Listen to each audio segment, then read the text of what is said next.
Well, good evening, everyone. Thank you for coming out this evening to participate in the community meeting that we have for the adaptive reuse feasibility study that we've been working on really for the past 2 years. And you might remember, I see many familiar faces here.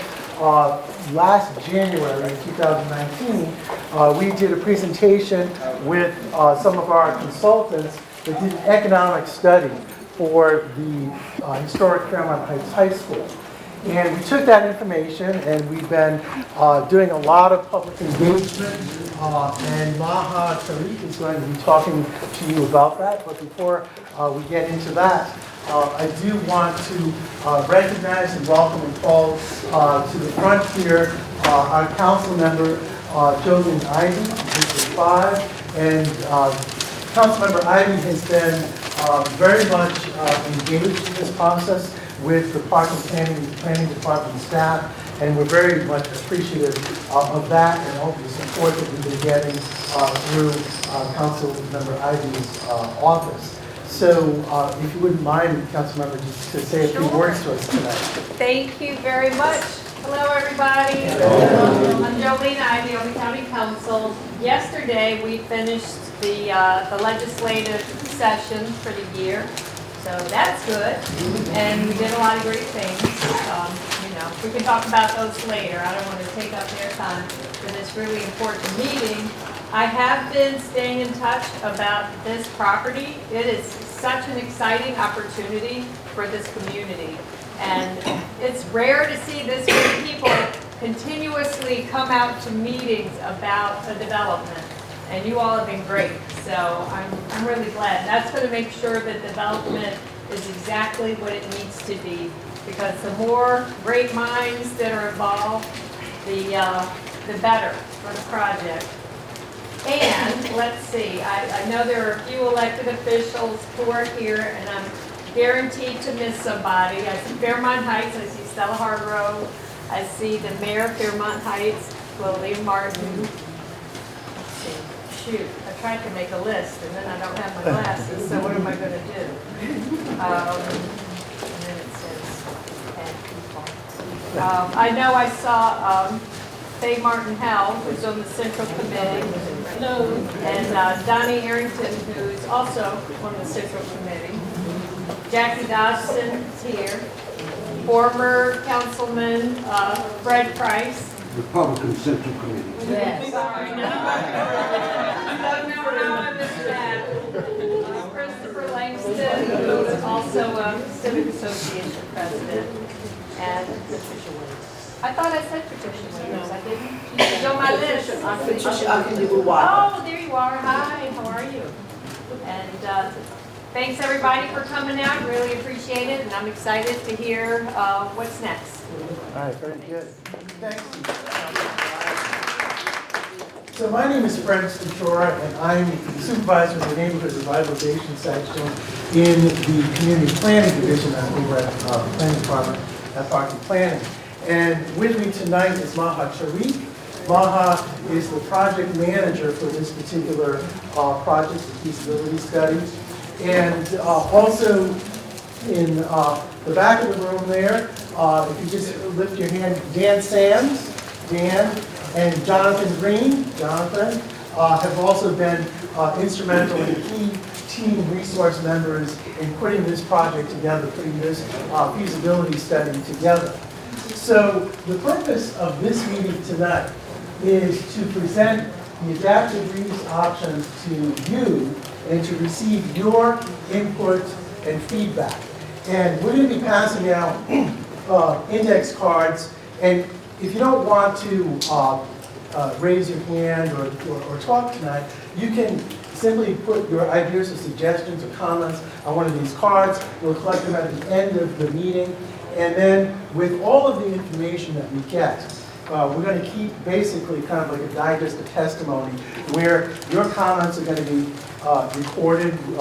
Jonathan and Dan are going to be writing down some of your questions and comments and some of the responses so that we can then take this information and then analyze it, and then incorporate it into the final report. So what you have tonight is the draft report. It is just a working draft, so this is not a fait accompli, this is not a final document. This draft report is on our website. The links are provided. And, I encourage everyone to take a look at it and to think about what these reuse options are that we're going to talk about tonight.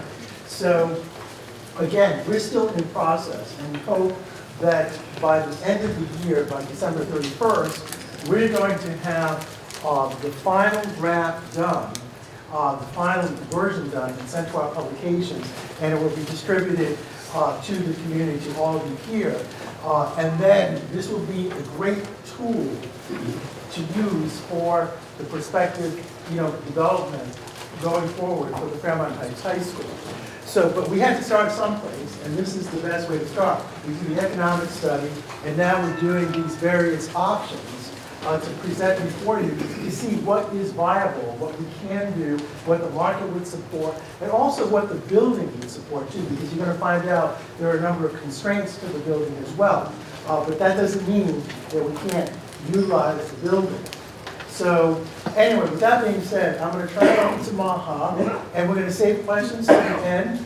And in the end, we're going to save not only questions, but if people want to make comments or statements or anything that you really want to be recorded, because we do have it on video here tonight, that we can look at and we can analyze and we can think about and incorporate into our final report.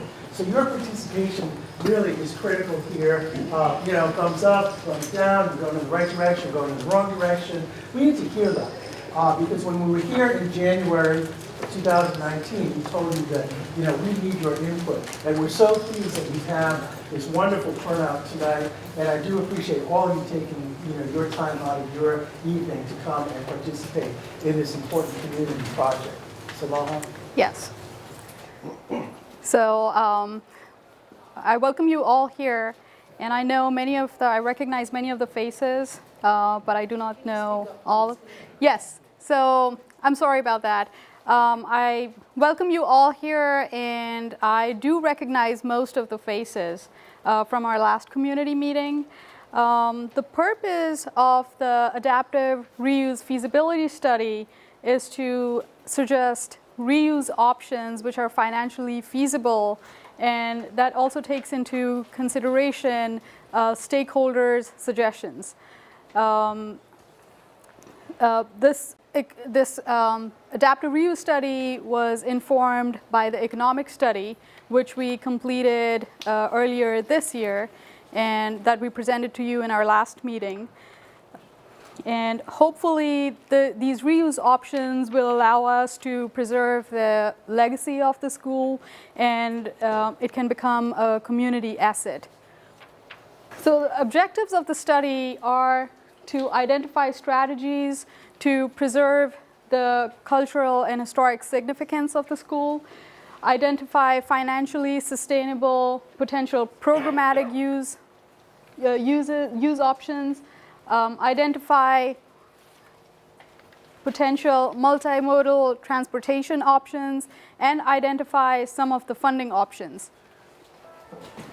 So the staff has been reaching out to the community, different stakeholders from the community, and also stakeholder agencies one-on-one, and we had almost like 13 different meetings with various groups. And from the community, we've met with Fairmont Heights High School Alumni Association, Fairmont Heights Town Council, Englewood Park Civic Association, and then we discussed all these reuse options that were suggested by the community with Historic Preservation Commission. And we have been informing and had been briefing elected officials, and we have kept them abreast throughout the process. One private organization that we reached out to was Anne Arundel County Development Services, who have worked on Wiley Bates High School and preserved the legacy of the school and brought that to fruition. So we took Wiley Bates High School as our president and for this school, and the Wiley Bates is our staff actually went there several times to understand how the different reuses have been adapted in that facility, how they have how they have revived the legacy of the school. And we've seen that the entire school facility does not have just one use. It is a multi-purpose facility now, which encompasses many things, one is a legacy center, which also serves as a museum. Another is attached senior living facility to it, a senior center, and also Boys and Girls Club. The proposed reuse options that we've discussed with all the stakeholders, and those were suggested by the stakeholders, are very much similar in nature to what Wiley Bates School is like today. We've met with Fairmount Heights High School Alumni Association and Englewood Park Civic Association, who have suggested uses such as a legacy center, a museum, a community center, a senior center, or a facility like YMCA, a library. They would like to use the facility as a vocational school, or and also would like to activate the fields that are there. They would also like to have a meeting space for Alumni Association, monthly meetings, and there was a use suggested as a performing arts theater as well. When we spoke with MNC PPC Department of Parks and Recreation, they were very much interested in retaining the playing fields of the school because there's been a deficit in that area. And then we've met with Prince George's County Redevelopment Authority, who were very positive about having a senior housing facility because they thought it's a need in this area for a senior housing. While our staff was working on all these reuse options on one side, our staff was also working on analyzing the physical structure of the building itself. The building is it's a huge building, which is about 160,000 square feet, which is almost 3 times the Wiley Bates. It is on 15-acre site, it has 4 stories, and it's standing on a very steep slope, and because of that, when you see the building from the front, it's only 1 story high. When you go at the back, the rear of the building, it's 4 stories high. The slope right here, these are the contours on which the building is standing. So it's a very steep slope of 38 feet deep over only 30 feet span. So you can imagine how steep that is.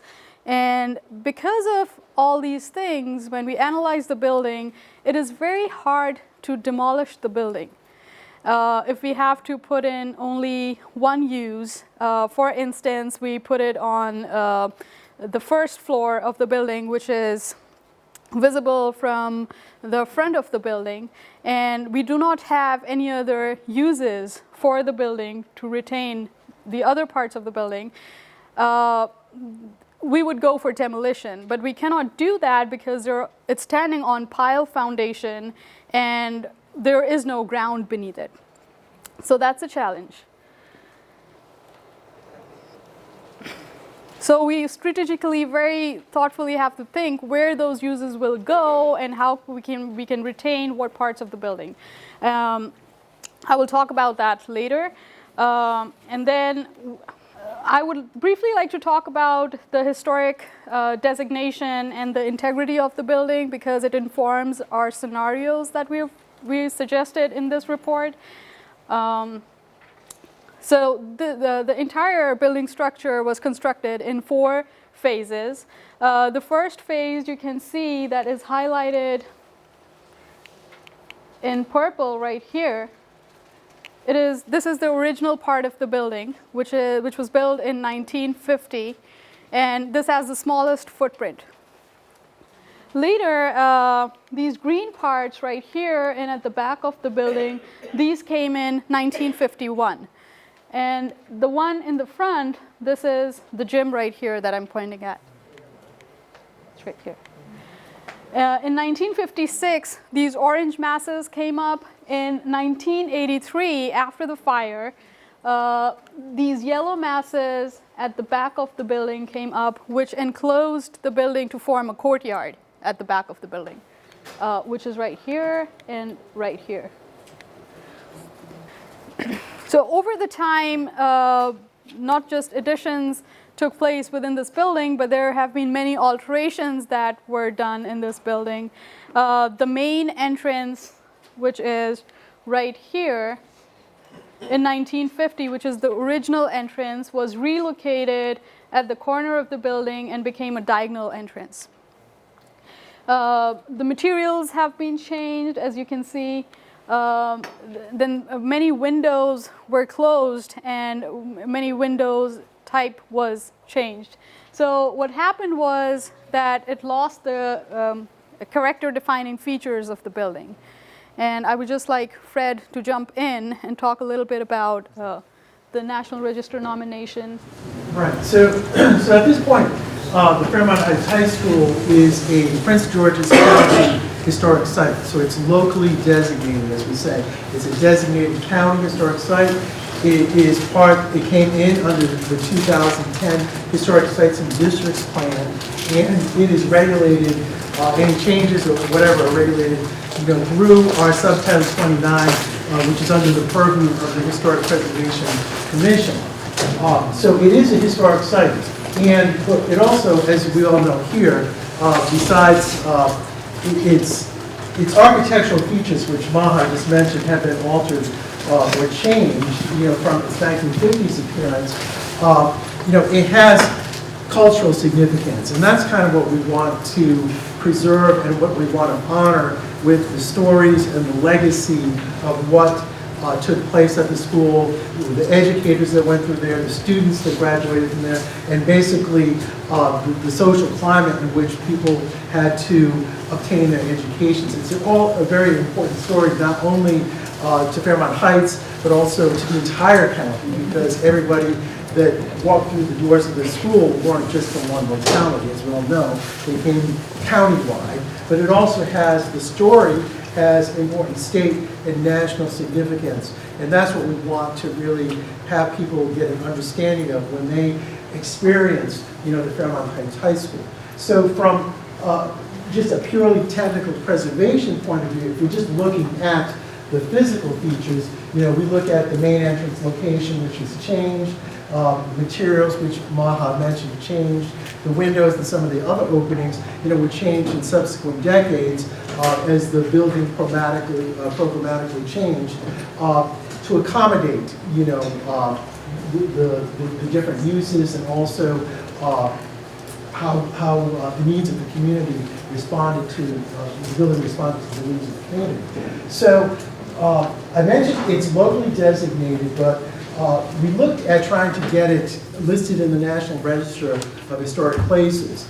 But the National Register criteria basically has a very, I want to say rigid in a sense, checklist as far as, does it maintain the integrity of the materials, the original, all of the fenestration and the openings the same.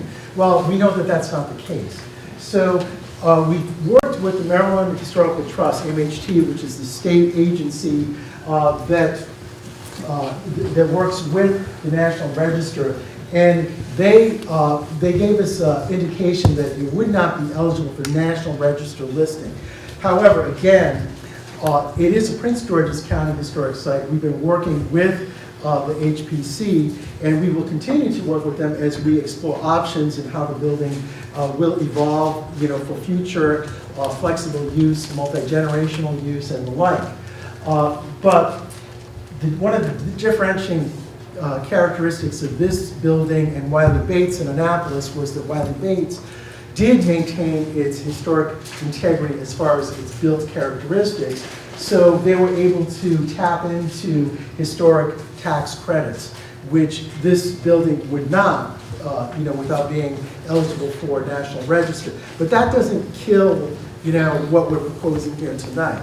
There are other avenues for financing, and this is where, we'll be working with our elected officials and others that are aware of the various programs, the Redevelopment Authority and the like, to be able to tap into certain monies and funds to make this financially feasible, these various options that you'll hear in a couple of minutes. So that's briefly kind of where we are with respect to kind of the historic designation and integrity. And you'll hear, that in all of the options that we're presenting, we do want to recreate in some way this historic entrance that so many of you are familiar with but no longer exists. So it would be kind of cool to have that recreated, to have that reproduced, to kind of harken back to that 1950s architecture. Turn to the next slide. So the staff has proposed 3 scenarios. Scenario 1 takes into consideration that we have, and it assumes that we have minimum funding. So if we'll have minimum funding, then we will retain the minimal use of the building. Scenario 2 is assuming that we will have a little more funding, so that adds into an additional public use. Scenario 3 assumes that we have sufficient funding to incorporate housing. One thing that is common in all the scenarios, scenario 1, 2, and 3, is the facade reconstruction. We, as staff, has recommended that for commemoration purposes of the building, the facade of 1950 original building should be reconstructed. And for commemoration purposes, we have proposed a commemorative garden. And there are some ideas laid down here that what a commemorative garden could look like. We looked at the Wiley Bates example here. And we can have commemorative plaques. We can have the statue of James Golson, which was proposed by community members, specifically Alumni Association, and we can have inlaid names of important names and important events in masonry, bricks, and tiles. So I just want people to understand, these are conceptual ideas, and we're looking to you to get feedback on this as well. So we're not, we're not saying, oh, this must happen, but these were ideas that we thought would be good in listening to you, listening to Alumni Association, that, we should kind of put these in the report so that they're, they're recorded. But again, the commemorative plaque, what they would be, how many, what they would actually commemorate, that's up to the community. We're going to be looking for your input on what that will actually be. The incised names and dates on bricks or markers, whatever, again, we'd be looking to you because you know the history, you've experienced the history of this building, and so we're open to all of this stuff. And we're looking at this not only as kind of the static commemorative garden, which would be a very peaceful place to sit and read and, be surrounded by the history and reminders of the past history, but also in the Legacy Center, perhaps having interactive kinds of exhibits with, recordings and interactive tools where you can, hear the alumni speak on video or whatever, or Q&A types of boards, or whatever the case might be, to have a kind of a fun, dynamic, interactive place that would not only appeal to the people that attended this school, but also to the young people too, so that they can appreciate the history of this building and everything that it represents. Mm-hmm. So I'm jumping on to scenario 1. Scenario 1 is the minimal use. So we thought of having a legacy center which will also serve as a museum. And very similar to what Wiley Bates has in place, they have a huge hall which is used for multifunctional hall. Here in Legacy Center, we are not just providing one hall, but multiple rooms for these uses. So we were looking at to incorporate this use into the building, we were looking at a portion of, which is encircled in black here, of the original 1950 building. And why we're using this portion, first of all, there will be a reconstruction of the facade, and the main entrance will be from here instead of in this corner. So, and then right behind this, on these corners, right here, we have 2 staircases which are already in place. That takes to the other levels. So because the use is not huge, it doesn't need too much of a space. So we are just using this portion of the 1950 building, which is highlighted in dotted red line here, as you can see. And this is level 4. Level 4 I'm calling the most upper floor that you see from the front facade. And as we go down, then it becomes level 3, level 2, and level 1. In 1950 original building, we do not have level 1 because it's covered with soil.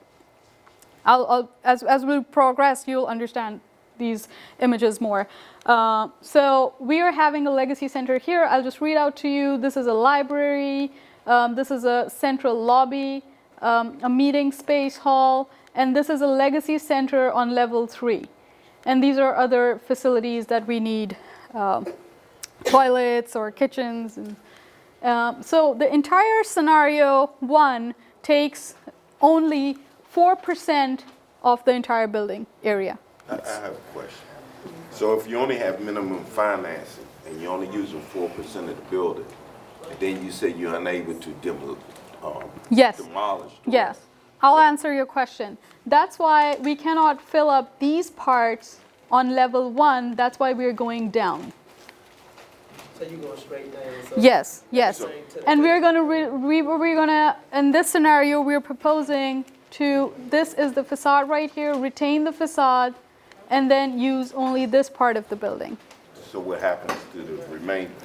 We aren't calling out anything. We're Right. just putting out what is the minimum scenario that can go in here. Right. Like, So what is feasible, for the minimal scenario, this would be the feasible thing. I understand And then that. we're So gonna I'm build saying, upon it. so the other parts of the building will still remain. That yes, Right, yes, right. yes. They just would be not used. not in use. Yes, I got it. yes. Yeah. We're gonna hold up, these are really good questions, but let's go through all the scenarios and then we'll open it up to discussion and questions. Go ahead. So in scenario 2, we are retaining a little bit more building, which is down here, this part of the building, which we haven't used in scenario 1. This part is not used in scenario 1. In scenario 2, we're considering to use this part because we need some more space. And so on level 1, we're having a Legacy Center because we accommodated the uses that were down up here. And then on level 3 and level 2, we're having a community center. So rooms for various activities. It can be a senior center, a community center, a YMCA facility, any sort of that use. And this takes up 5% of the total building. So moving forward from here, when we look at scenario 3, we are taking, scenario 3 is the one that we're housing in senior housing or any housing facility in here. We are using the entire purple structure, which is 1950 original building, and we are using a portion of 1951 addition right here at the back. And I want to refer back to the economic study. In economic study, it was mentioned that market can support only 114 apartment units. So in this scenario, we've tried to accommodate within this area about 92 housing units. This right here still remains as a legacy center. So this part will have scenario 3 will have scenario 1, scenario 2, and additional housing. So legacy center still remains there, and these parts can become housing. On level 3, we have community center right here as before, and here we can add housing in these parts. On level 2, we're having a community center here, and these parts will become housing. On level, those two scenarios didn't have, because 1950 building didn't have level 1, because it's all covered in mud and it's pile foundation at that place. So this part of the building is 1951 edition, and this is housing at level 1. Now this occupies almost 41%, which is a significant increase from scenario 1 and scenario 2.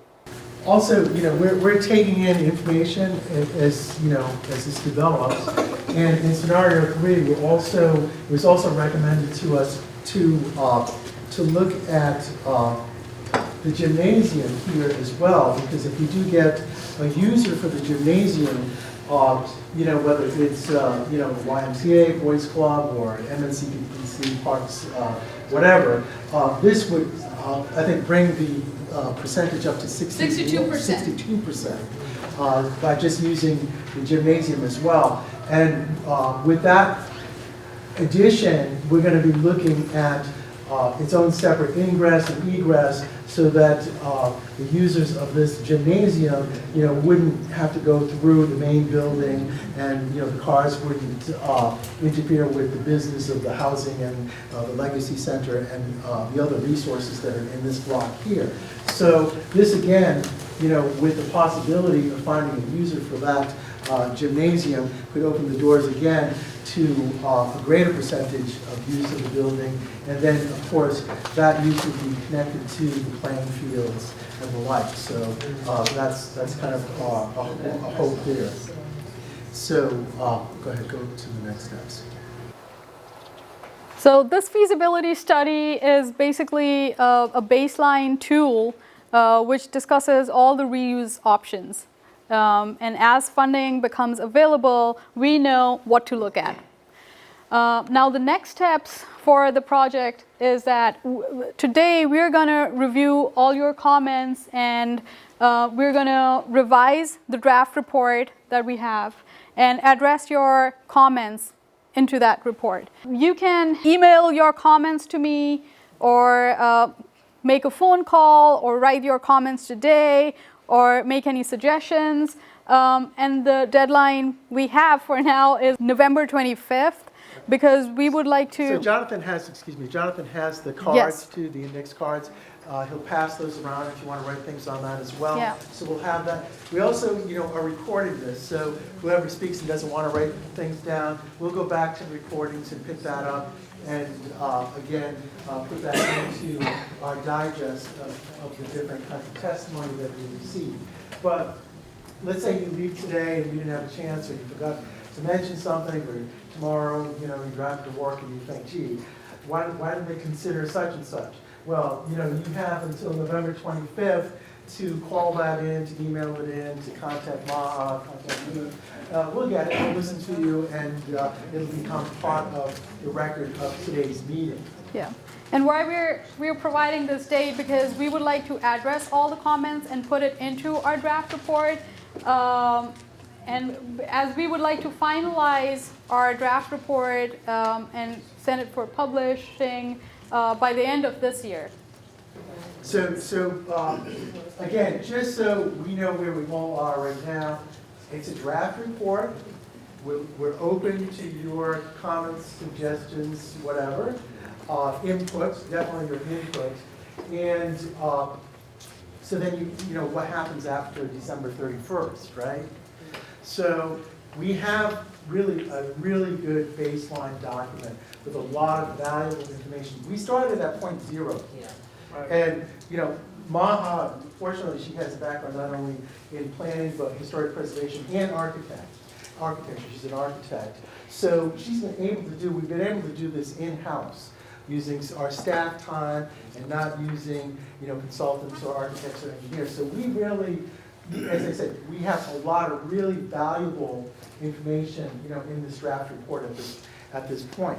So we want to take this and we want to hand it off to as many people that have interest in this, so that you as a community, you as an alumni association, can work with the planning department, with the elected officials, so that we can bring this to the next step, which would be, okay, we talked about how many units? 100? 92. 92 units. Okay, how do you fit 92 units in? I mean, structurally, how do you do it? Where are the load-bearing walls? How do you configure apartments? How do you do all that kind of stuff? How much cost? How much, and the cost for all of that. So again, that's outside of our expertise. We developed this according to the tools that we have and the knowledge that we have. So that's where we are. So, please don't look at this as, it's a working process, and this is, a big step, a big first step in getting, to our ultimate goal. And we're all on the same page here. I think everybody in this room wants to see the Fairmont Heights School preserved, used, commemorated, but to what extent, whatever, these are our options that have to be explored, and we need more information for that. So with that, we're certainly opening up to your comments or questions or whatever. So I'll start with you with this. Well, I'd like to say first, I think y'all did an excellent job. Yeah. I think, you gave us a lot, you gave us a lot to think about, and also at a good place to start. I'll be working on the revitalization committee with the Alumni Association. So it was recommended that I wait until we had our kickoff party for this report. So this gives us a good starting point, and I think you did an excellent job, and from this, I think if we work with a lot of organizations, that we can come up with a real good plan on how to use that whole location and to service the entire community, because this is a few more things I can see that will be needed. And you make an excellent point, and that's one thing I wanted to say too. This isn't just about the school. Yeah. This is about the community. Because, right now, we're really concerned about the school because it's been vacant for a couple of years at this point. And this, when we talk about neighborhood revitalization, boy, could this really revitalize and help and benefit the entire area around it, and that's what we want. So this is significant, not only for the building itself, but I think everybody in the area. Yes. With being a future alumni, are you still taking suggestions of what you can do with the space at the school? Absolutely, yeah, absolutely. So let us know. With the, since I go to Fairmont Heights now, the new one, they don't offer certain trades at the school. So I would suggest maybe making certain parts of the school like an annex type to allow us students to have different classes that we don't have now. And it'll be like more convenient to us. Right. Right. Right. Yes, sir. Piggyback on the young man. Okay. Similar to suggestions for vocational or whatever. Yes. Just stop. That was suggested in the earlier meeting in January about the vocational. Right. Yes. So, Yes. good point. And I would just like to just briefly show you something.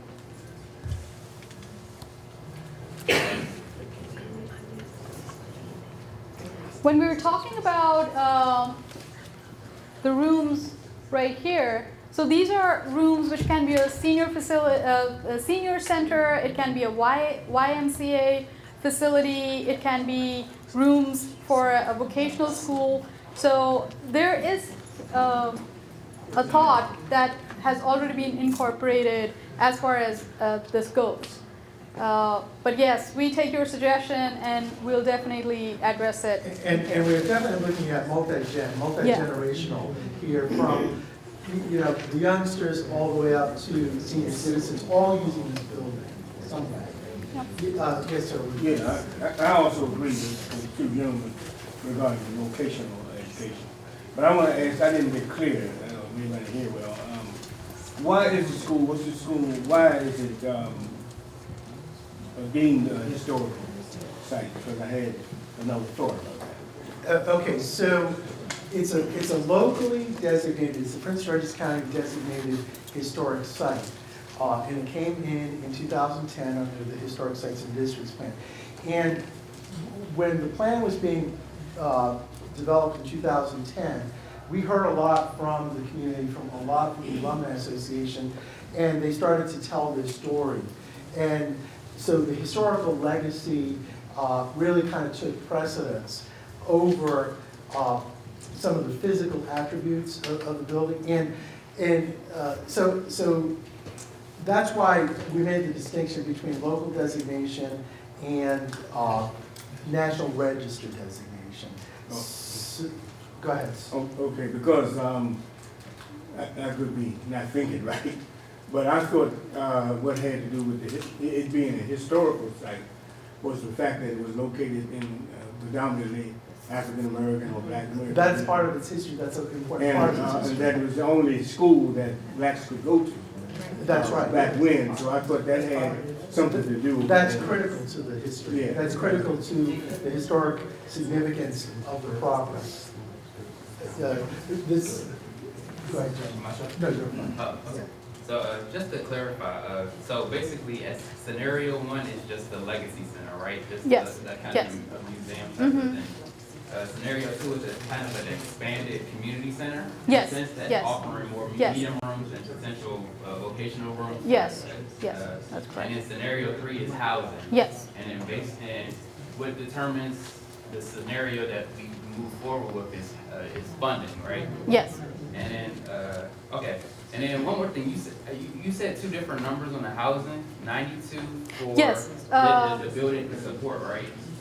no, 114 units, that's in our economic study, which consultants completed previously. They did a market study, and market can support 114 units. Pardon, sorry, say that one more time for me, so The market can support 114. 114 housing units. Okay. And then where's Apartment 92? units, Okay. apartment Where units. does the 92 come from? 92, when I was just working on this building, and the staff was actually working what pieces and which parts of the building can be retained, it can go up to 114 and even more. But when we are looking at architectural pieces, 92 is a number that is fit into those masses. So that's not to say, let's say Yeah, the market supports more than that. yeah, You know, there could be an addition to the building, there could Yeah. be a subsequent, ancillary building, or whatever the case might be. yeah. And then one more question, and basically, the use of the gym is on a separate track, right? So that's the green space, is that on a separate track for the scenarios? Because you said that it's a potential if like park can come and fund whatever renovation there. Yeah, But that's so not- it's dependent upon a user. It's dependent upon, if Boys and Girls Club's really interested in it, great, or YMCA, or even Park and Planning. I don't know, do we have anyone from Park and Planning from Parks here? No. They were looking at, well, maybe the fields, but not the gym. But again, if we get Boys and Girls Club or YMCA, whatever the case is, and they say, oh, we can use the gym too. So you can do a scenario one and still do a gym use, right? If somebody is interested. Yes, Okay. yes. And then I'm sorry for all the questions. This No, is no, my no, last no. one. And so who drives the final decision? I know the driver is funding, right? But who will end up pulling the trigger? I had to use that analogy, but who pulls the trigger on a decision? Maybe Jolene can answer that one. Well, it really depends on a lot of different things, and we're going to be working with, the entirety of Parks and Planning, the Redevelopment Authority. The idea behind the apartments is that it would help fund it. So if you have, the senior housing there, and people want to, come do that, then that's going to help pay for the rest. And that's really a big reason why that's there. So- Plus, it'd be good for the So neighborhood. essentially, the biggest driver is how much funding we can get, determining what scenario we land on. Yeah, who we can get, who's interested, a developer who's interested, et cetera. Thank you. This lady over here? Yeah, just wanted to say thank you. I was here, I guess, in the very beginning, so just like with, my other alumni said, you know, I definitely believe that you'll capture a lot of the information and the things that we desire. One thing that I think that probably we can add is something for our veterans. If you all were talking about housing, right now, my father, he's a veteran, and he had to go to DC for a lot of the services that he needs. We have over 60,000 veterans in Prince George's County, but we don't have a place that they can really go to, Right. besides going to DC or Earl Street. So if we can have something for them. I know you're thinking about a developer to come in and build these houses. Right. That'd be something for our veterans, because we have a large veteran community. And definitely, I believe, you know, the trade part, also for reentry, you know, given all the people, I guess, disadvantaged or whatever the case may be, which the veterans are too when they come back from war, that they can also use that facility, that can be a safe haven, you know, for people that need help. You know, so definitely I like that. Definitely would like that to be considered. Sure, yes. And also saving that gym, because it's a lot of history in that gym. You know, so Okay. the gym definitely has to, hold on, sir. The gym Thank you. The gym definitely have to be there. It's a great part of the history of the school.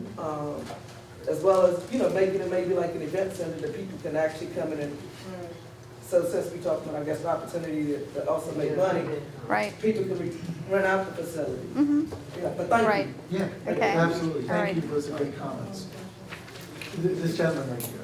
I also agree that the layout, the scenarios that you have seem very feasible and a good setup. One of my concerns is we talked about the building, and we talked about housing, living in the community. Yes. Now I'm wondering, how will we address parking? If we're gonna have these houses there, and I just look at the amount of space for parking, especially if you have the gym or a park or like a boys club or something, Right. and they use a certain amount of parking, then where is the parking for the people that house there, as well as for visitors that's gonna come? So Right. that was one of the concerns because of the traffic, Right. Right. as well as the parking. So, that- Right. you know, what we would do, if we're gonna pursue this option, we would do parking and traffic studies. Fortunately, you know, you've got 15 acres, which is great. So, you know, I think we could accommodate all those different uses in designated areas, so that, you know, if you're living there, you know that your space is gonna be not taken up by somebody that's using the vocational school or something like that, and have designated areas, you know, for parking. But I think that we have a lot of flexibility, you know, given the amount of land that we have around here, as opposed to, you know, something like Wiley Bates, which is more, you know, in a different kind of setting.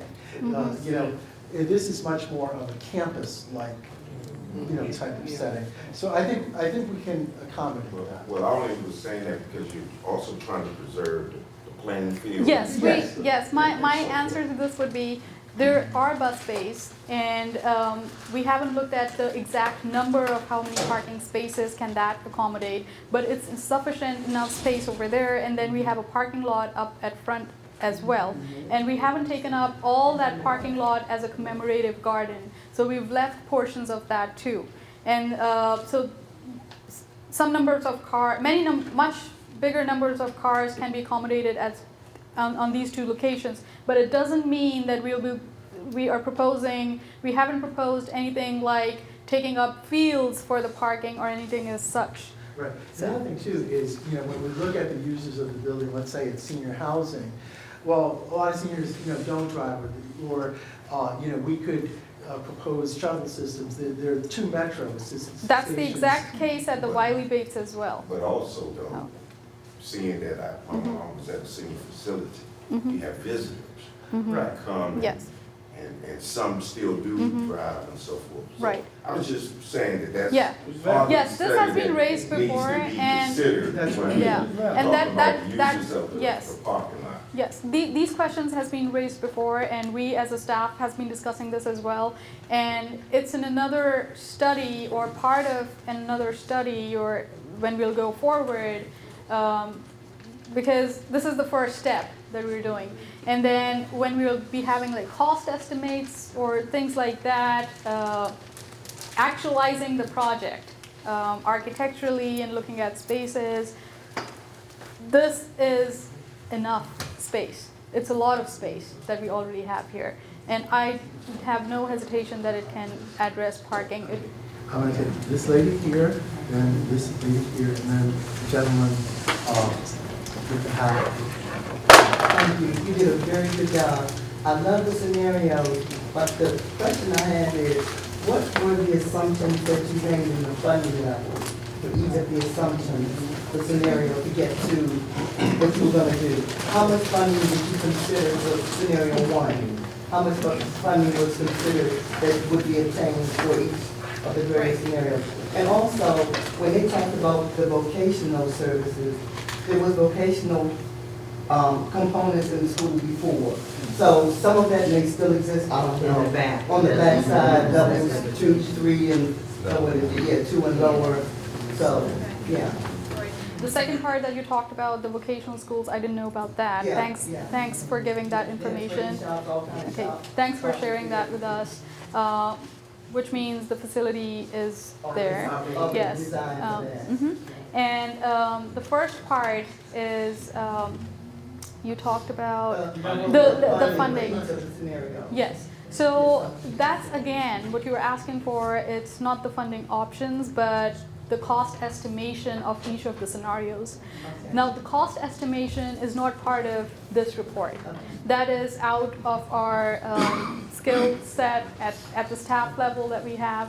So that can be the next level for if we have to actualize Fairmount Heights High School preservation. Yeah, for each of those options. Yeah. That's right. So that part still needs to be done. It's not part of this. Can I ask a question? Sure. Because I went to Fairmount Heights back in the good old days, and I see a lot of my classes.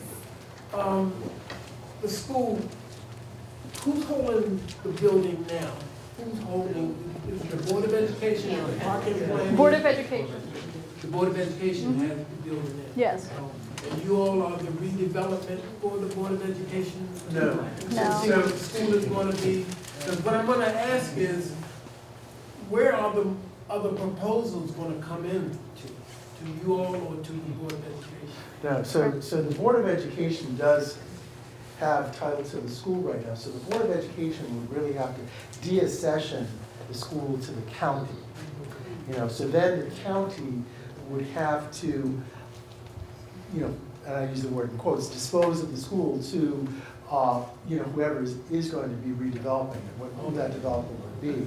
And it, you know, it's going to be multiple parties because there are lots of interest here. But it's not the school board. The school board, we have to get it out of the hands of the school board into the hands of the county, and then the county can then move forward with those development proposals. That will happen, like in terms of transition and over to the county? Yes. That's what's gonna happen. Yeah. So that's what it is. Yeah, okay, now, this lady over here, please, what you saying? Yes, I agree with a lot of what everybody's saying in here. One question that I had, it's pretty minimal, but on page 4, it says by 1976, the school appears to have had a majority white student body. When was that? That was just a question. I don't think that's a true statement, but maybe Fred can tell me. It's true. Okay. That's true.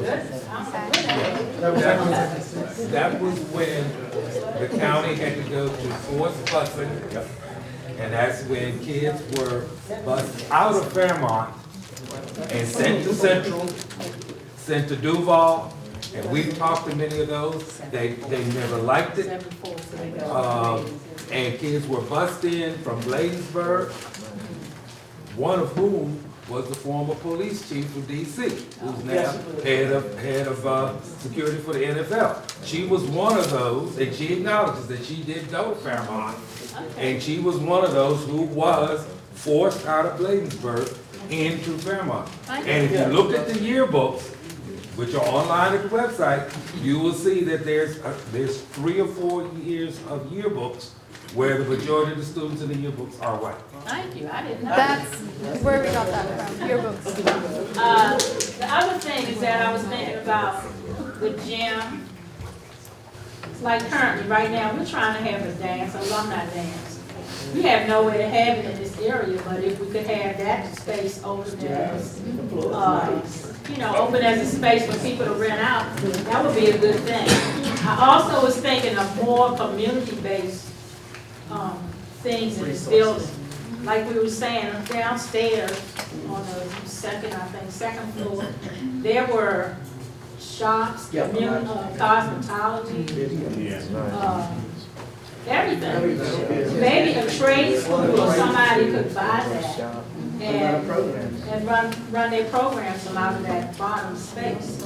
Then the other question is, if you don't use that bottom space, what's gonna happen to the building? She has suggested, she said rooms and stuff, units and then pop units.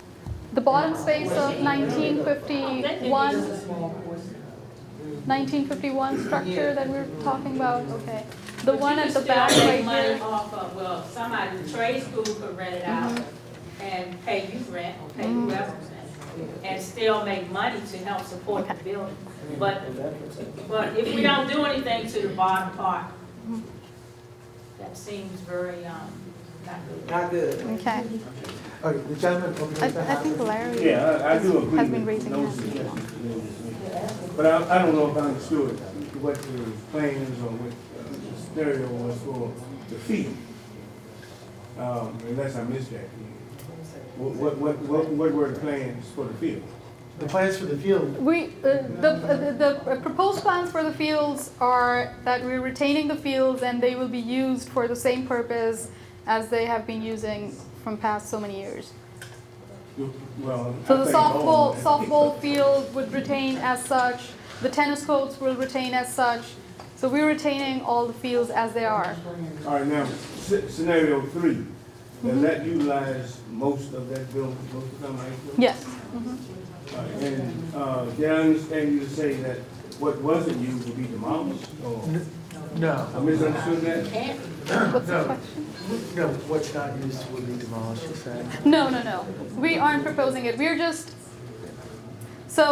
stating that the other portions are not used.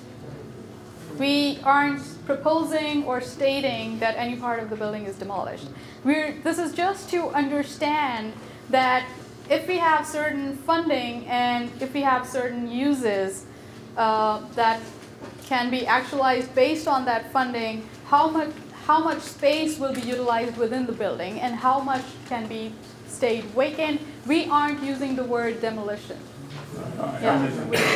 So it's gonna stay up, this won't be used, it'll be blocked over. Or there can be, if we have little funding available, we can actualize some part of the building, bring it to life, have those uses. That's why if you see in scenario 1, in scenario 2 retains scenario 1. Scenario 3 retains scenario 2 and scenario 1. So it can also be in phases. So. Okay, the gentleman to have. Yes. I have 2 questions. One, I don't know much about Prince George's historic designations. I understand the National Register extremely well. But what portion of the school was actually designated historic? Was it the original 1951 portion, or was it the entire school, inclusive of all of its adjunct gymnasium facilities, et cetera, and additions as they were constructed? And the second thing is, because it's a disposition site for your education department, they're not going to use it anymore. And it transfers to something that's akin to a Department of General Services, which would then be responsible for its current level of maintenance as an existing empty building, which will be deteriorating as it is not used, as its systems are not in operation, as its roof and everything else, and I understand DC Public Schools extremely well. But what I'm trying to figure out is, you've talked about things as it's not really a feasibility study, it's more of a concept study, because feasibility would include cost analysis, or at least a general cost reference to each one of your 3 scenarios. The question for the community to try to understand is where the school is in its present condition as it will transfer out of the education department to whomever is going to be the property holder for the county as they decide what happens to it. And a lot of the things that have been suggested are great suggestions, but when you're talking about a school that's going to be used with its core and 2 stairs at the main entrance for scenario 1, which is really, like you said, 5%, then you start talking about things that require a restructuring the facility, and if it goes to housing, that means that all the mechanical, electrical, plumbing systems that are not there now will have to be incorporated into that structure. That's why I was trying to figure out how much of the school is historic for the county, and is that a facade wall like it is in DC, meaning that only the outside is preserved unless there are major interior features that are separately designated and separately evaluated. All of that stuff. This is a big piece of land. You've got lots of acres, you've got lots of potential uses, and even the gentleman who wanted to possibly bring back the vocational training aspect of the new school that isn't there, then what I'm trying to see is where the people would leave this room tonight, where they will understand exactly where you are and where they can be in their thought process for what can happen to the school. And I think that there's a lot missing. It's very generalized because it doesn't get to some of the heart of the matter. I will tell you, I am an architect. And I spent 25 years at one of the largest firms in the city and helped design the subway system and a lot of other stuff for DC. But there's property out here within almost walking distance that's in the family. But, and it has always been. The point is, I just want to know, you talk about what can happen. How feasible are any of your suggestions if the entire school doesn't come back into operation at the same time or in stages that are calculated? Because none of this is going to work if 5% of the building is occupied and the other 95 is full of rats and leaking and has no electricity and has to be secured. And once it moves out of this educational department, once it's gone from there, it's a piece of property. That's it. But they're saying it all along. I'll try to take it piecemeal. That's a lot of stuff, but I want the people in the room to understand that there's a lot that has to be digested before you can figure out what can happen. Can I say something to that? Yeah, is that all right? Hey, how's everybody doing? I'm State Senator Malcolm Augustine, and I met with this team to talk about this project, which I'm just so excited about. I think this is really an opportunity to transform the property. Visited Wiley Bates, and I know they talked about it a little bit, where their situation was different. Their school had been vacant for 20 years, like 15, 20 years, and they had to rebuild the whole thing, the things that you're talking about. And one of the ways that that happened was it started out where the state came in and provided some funding to help get it going. And that's going to be my charge. That's what I asked them to do, to get this far enough along for us to try to get the state to start to bring some money, at least to look deeper into this whole thing. So to address what you're saying, they have, and we've been really grateful, I know we all are really grateful, that they've taken it to the point where it is now. It does now need to get more meat on the bones, and in the work like with Councilmember Ivy, to really sort of take it to the next place where it becomes a more feasible project, right? The project has to work financially. That's part of what Councilmember Ivy has been kind of referring to with regards to the senior housing. The way this stuff all comes together has to work financially. But I know I'm really excited about this and the opportunity it has, and really committed to really making this work. Because I think there's really just tremendous opportunity here. I really do. So I'm looking forward to getting the feedback from all of this so that we can then take their report to Annapolis and say, hey, this is something that we want to bring some money to. And as far as taking another step. Thank you, Seth. And so just to answer some of the questions, as far as the Prince George's County Historic Site, the entire site, including the land around it, is part of the designation. It's not just the building envelope. Our Subtitle 29, our preservation ordinance, does not regulate interiors, so none of the interiors are quote unquote protected. So, you know, you can do whatever you want, you know, more or less, to the interiors, whatever is structurally feasible.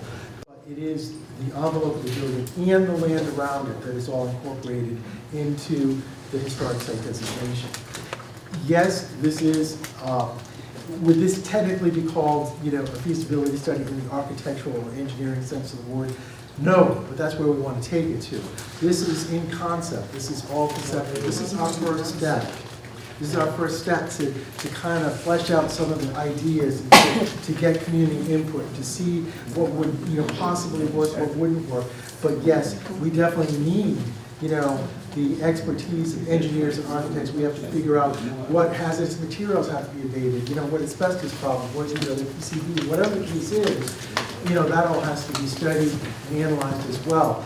But we felt that this was, we had to get the ball rolling, and we were hearing from, you know, our stakeholders that this is what you guys want.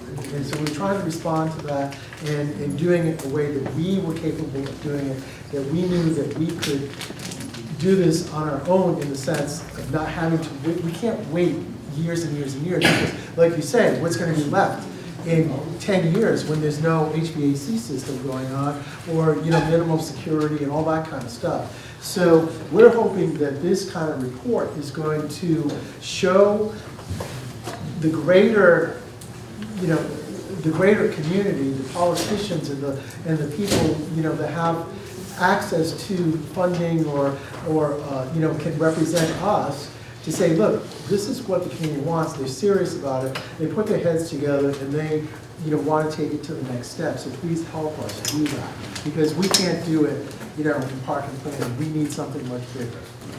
How long do we have for people who didn't think of something in this meeting, or someone else who wants to put out or present our ideas? Well, as far as incorporating it into the report itself, I mean, we said, you know, you can call us or email us or write anything down. We'll take it, you know, to next week. But we need to get a draft. We need to get this finalized and into print so that we can start to hand it off to, you know, the next phase. What page is your information, like your email and all of that, just in case somebody? Yeah, why don't you put it on? But it's kind of small. Some people may have out of town. So it's right here, my email address, please. Yes. Is it in the book? At the end. All right, then we can. I just wanted to ask one thing, and that is, I've seen the sector plan over a period of years. How does this site fit into the sector plan based on what the town, what MCPC does? Right. So great question. So we're coming out with the Cheverly sector plan, and this property is included in that, and there is the recommendation for the adaptive reuse of this facility. So it is definitely in line, this project is definitely in line with the planning initiatives and the long-term planning initiatives that the county has adopted through the planning process. Yes, ma'am. I have a question. I'm an educator at Fairmont Heights High School, and my concern is how will you determine which scenario you all decide upon? And would you share that with the community based on that? Meaning that if funding is needed, would we be able to raise money in order to get the scenario that we think would be best for us, best suited? We want to see it to the max. I mean, we want scenario 3, 4, whatever. We want to utilize as much of the building as possible.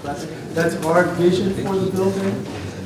So we, you know, in park and planning, well, the planning department, we're not going to decide, what scenario it's gonna be. We're hoping that there's gonna be enough support and financial backing to actually get it to, 60, 70% use or whatever the case might be. So we're not gonna come out with we're recommending scenario one, and this is the way to go. These are all of the options, but they're all contingent and dependent upon various things, and these are the things to go to school. Did that answer your question? No, I wanted to. I'll contact you, that's all. Okay, great. Larry. Okay, I think in answering some of the questions that have been raised, at least the last one in terms of education, one of the things that we talked about, and that is possibly having Prince George's Community College come in there and have a site there to educate.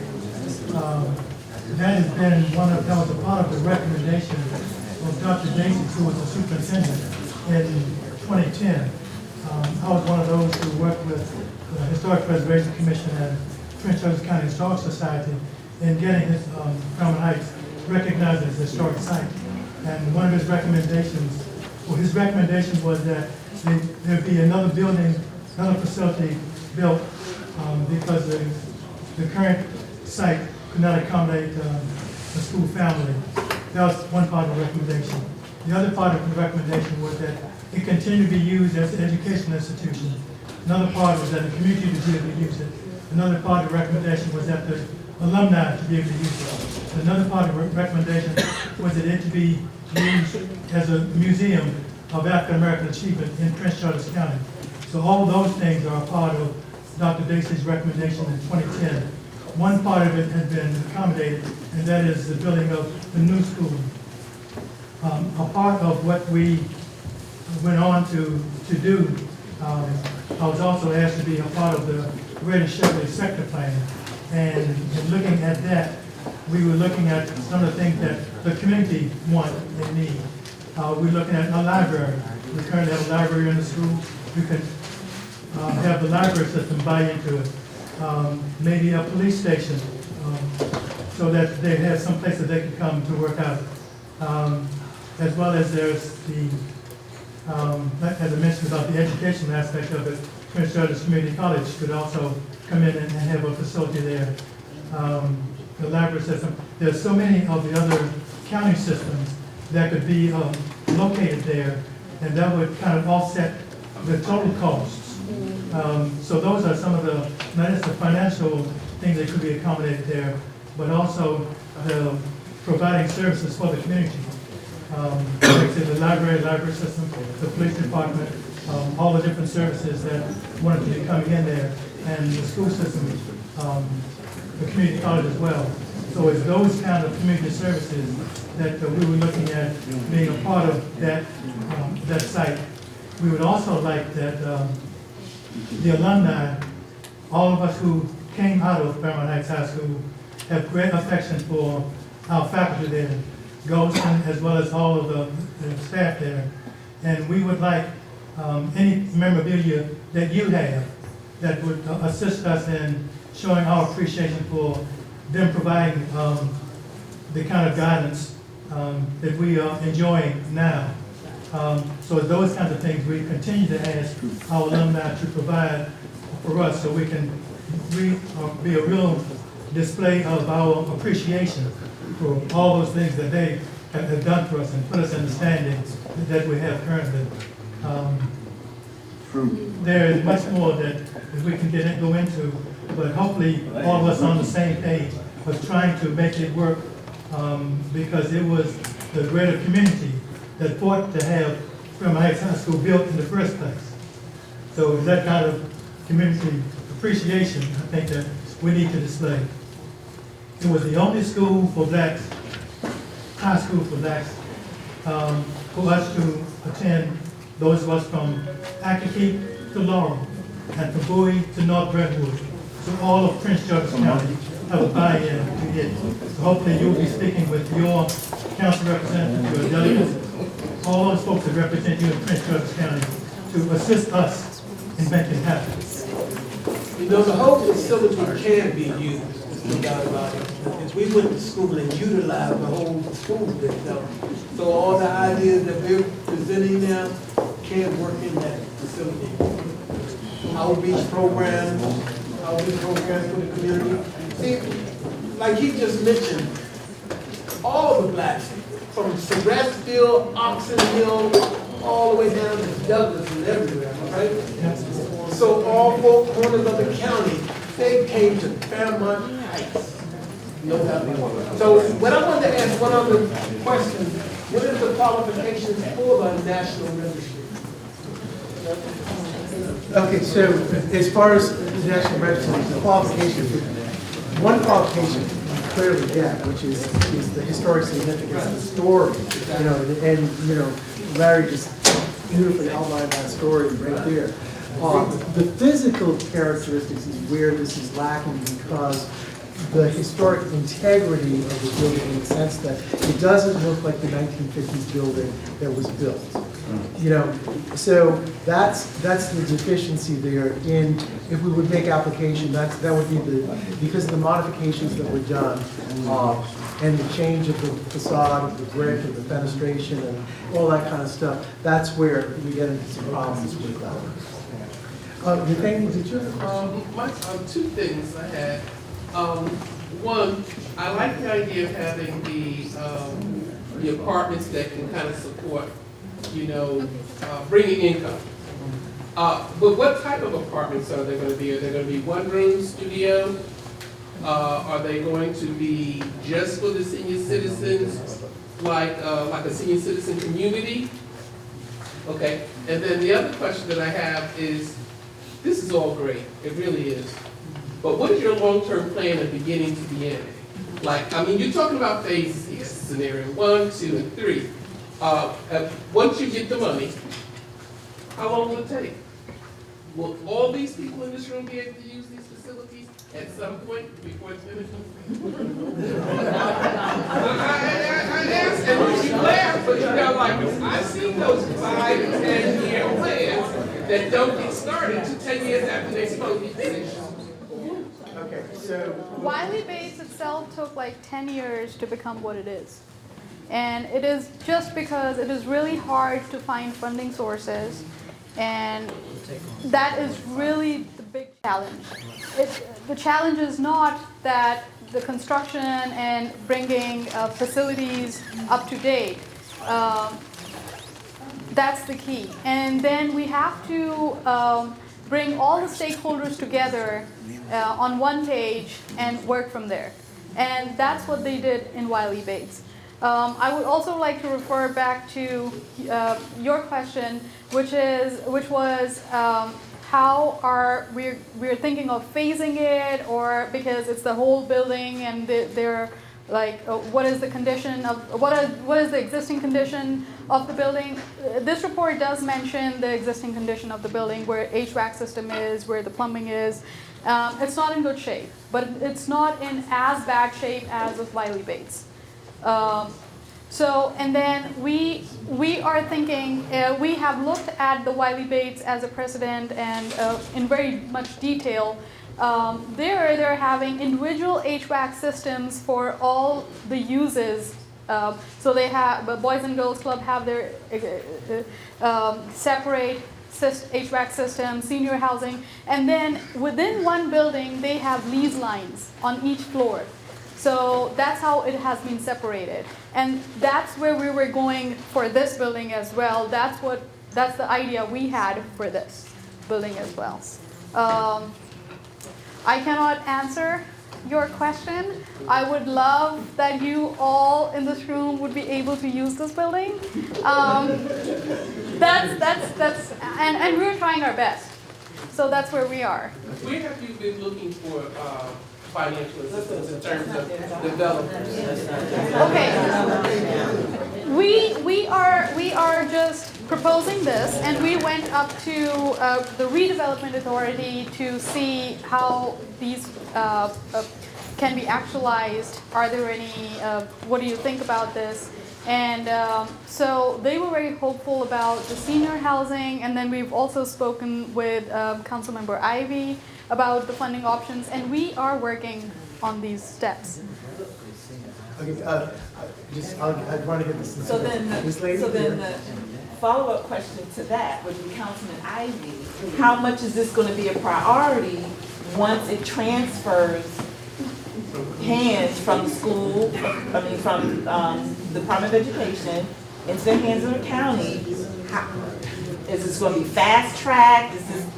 How much attention is this gonna be paid once this transfers? Well, I can tell you from my perspective, it's a priority. So I'm super excited about it, and I think this would be just a wonderful project to take on and to make into reality. So if it were just me by myself, we'd be breaking ground in 6 months. However, the reality is it's going to take time for each step, and that's one thing I have learned through government. Government does not work quickly, but once you transfer the land to the county, and then the redevelopment authority is involved with getting a developer in. Once you have a developer, and I can't tell you how long it takes the developer who thinks this is, worth it financially for them to take on. And then of course, if you're involving parks and planning, they've got more money than anybody, right? So yeah, and then it becomes a thing where on the county council, I hate to call it horse trading, but then there's horse trading that goes on. I want this amount of money for my project, and what are you getting for your project? You know what I mean? So then you have to be nice to people, even when you don't want to be. That can be a trial for me. Is it possible to get a minor text amendment put in that to protect the location? Because even after you leave, this will still be here, and Now, the zoning part will be taken care of. You don't have to worry about that part at all. Okay. Okay, I think we have a lady over here, yes. Yes. So the takeaway for me for all of this is, as everyone knows, it is funding. Jolene, I am so glad that you are here, and it is a priority project for you. And we have a state senator somewhere here. Where did he go? Yes. So we need to charge you all to become aggressive with getting the funding done. And I know that politics are involved in it. It is a long process from here. Everyone has come up with some wonderful suggestions. This project is monumental. It is going to change the composition of our neighborhood, and hopefully in a positive way. Mr. Jamison, I know that you just, over a year or so ago have moved into the neighborhood. You're concerned about the traffic. It is going to change the traffic pattern.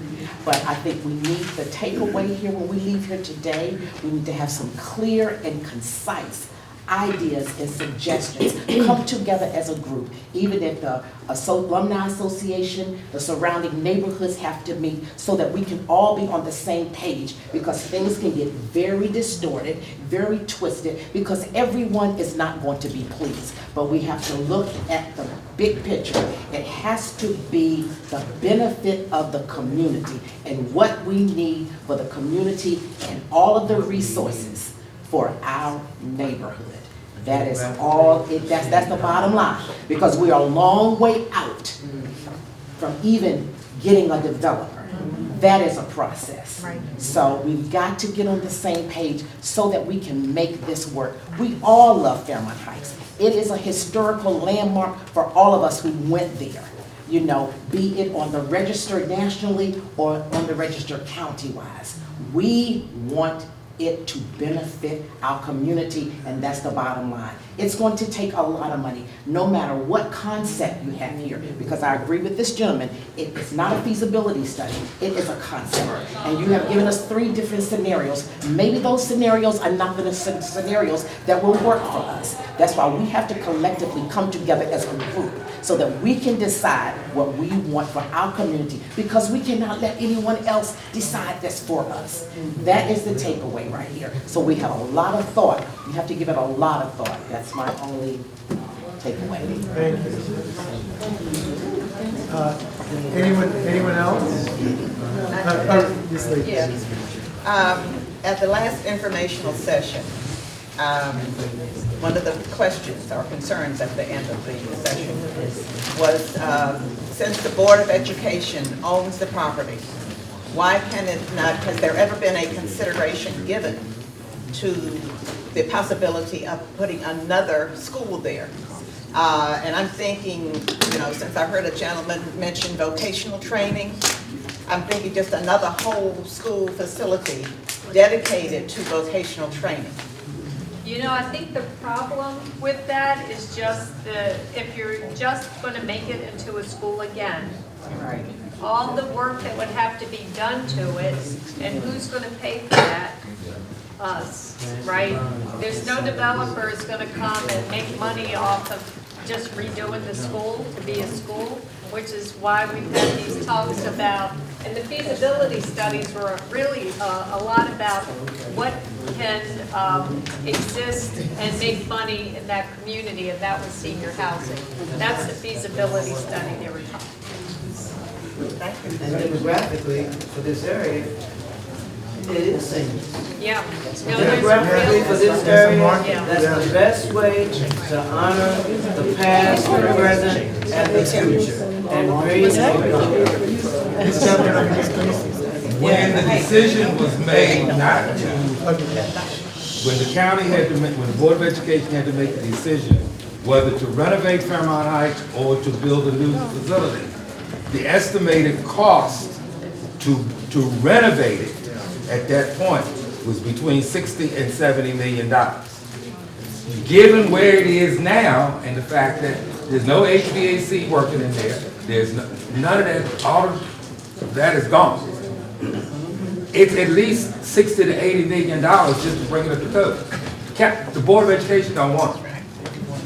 They're looking for another facility to actually put a school into this area. They don't want to, they not, no, you can't tear it down. You can't tear it down, it's a historical site. But they don't want to invest the money into that building to make it a school. Again. Okay. That's why they're involved. One last question. Yeah, with respect to vocational education, when I was going there were facilities for that in the school, back side of the school. Right. For 3 or 4 types of vocational. And we'll look at that. Another gentleman brought that up as well. So we're gonna look at what was existing at the time and incorporate some of those. I'm saying that I don't know why, I know the facility that we built for that. All right. So first of all, please, if you didn't sign in, go see Jonathan or Dan in the back. Make sure we get your information because we want a good record of the amount of interest, you know, that we had tonight. Secondly, you know, if you want to leave a card or whatever, just go to the back table there, drop it off there, we'll collect it.